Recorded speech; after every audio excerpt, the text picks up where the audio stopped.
Fellas, Nasir Core is him, bro. I can't believe what I experienced with the Judgment Day.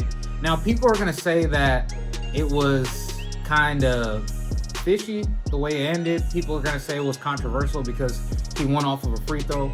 But you can't really predetermine games. When Nas beat Scoob, I'm thinking to myself, man, is there anyone in the space that can really beat this guy? I really don't think so. I think he really has to go after these pros. I know he wanted to face Lance Stevenson and a couple other professionals. And there's been other basketball players like Isaiah Thomas calling him out. Not the Isaiah Thomas from the 1980s. I'm talking about the Isaiah Thomas who was killing people in 2017 in his prime. Those are the guys that are calling him out. And I really think Nas needs to face guys like that because really think about it. The guys in the YouTube space, they just can't hold a candle to him. I'm sorry. He beat my GOAT, Devonte Friga. He beat him. He beat a couple other guys like Scoob, obviously, recently, Bino.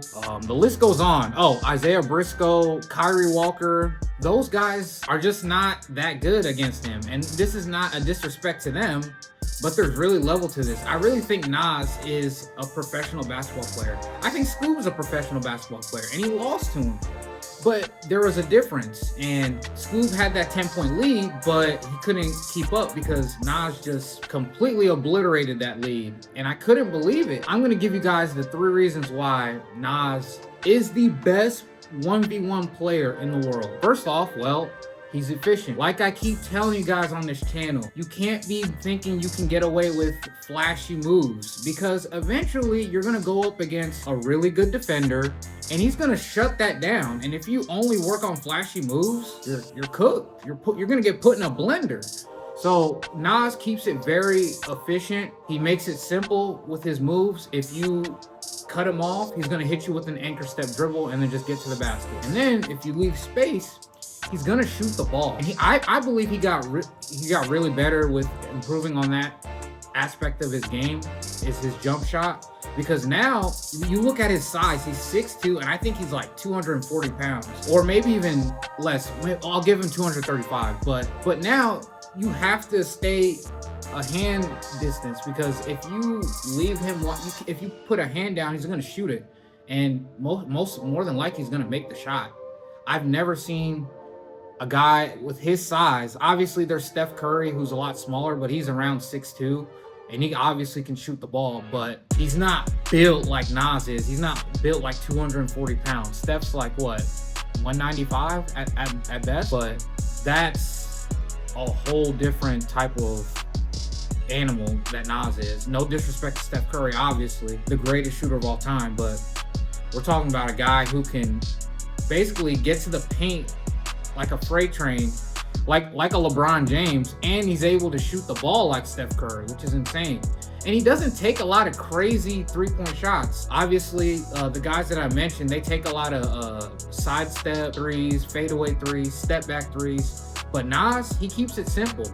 He's very calculating. So if you give him an open look, he's gonna shoot it. He's not gonna do anything crazy. And then if you guard up too close, he's just gonna blow by you, or he's just gonna bully you with his strength. Another reason why Nas is really good and is the best player in the world, because he can lock up. I think he's underrated in that aspect of his game. Obviously people see his bully ball style of play, but he can really lock people up. Like if he gets beat, he can recover really fast. He stays on his feet. He stays light on his toes for a guy his size. Like, he can really move, and he can defend closeouts. I think he's one of the best players in the space that's able to defend closeouts for a guy his size and at that height. Yeah, he's really efficient in that aspect. He doesn't get beat much. Like, if he does, it's probably he miscalculated or he guessed wrong on the play. When he's guarding the ball handler. And one of the most important ones, obviously, is he prepares for his opponents. He studies his opponents. I know he studies his opponents because the way he was able to come back against Scoob, obviously he knows how Scoob plays. He's been around Uncle Scoob for years now. They're pretty tight. Like, obviously they train together and they've been on teams for multiple times, and I really think he now has to play NBA pros. But going back to what I was saying, he prepares very well. He trains, he looks at film, and I think a lot of you guys need to do that. I don't know why we lost the art of actually watching game film and preparing. Like, most of these guys in the 1v1 space are not prepared, especially the new ones. They don't prepare themselves when they go up against a well-known 1v1 basketball player. Like, some of the new guys that get on the scene, they get cooked like 30-0 because they don't watch film on the person that they should be going up against. They don't watch film on that person. They go in there with the guessing game, and then they try to feel it out for the first 3 minutes of the game. Pause. But you get what I'm saying, right? Like, you got to be able to prepare to a point where you know what your opponent wants to do. It really is like, they got to treat it like a 5v5 thing, because these guys are very talented, but they don't treat it like it's 5v5.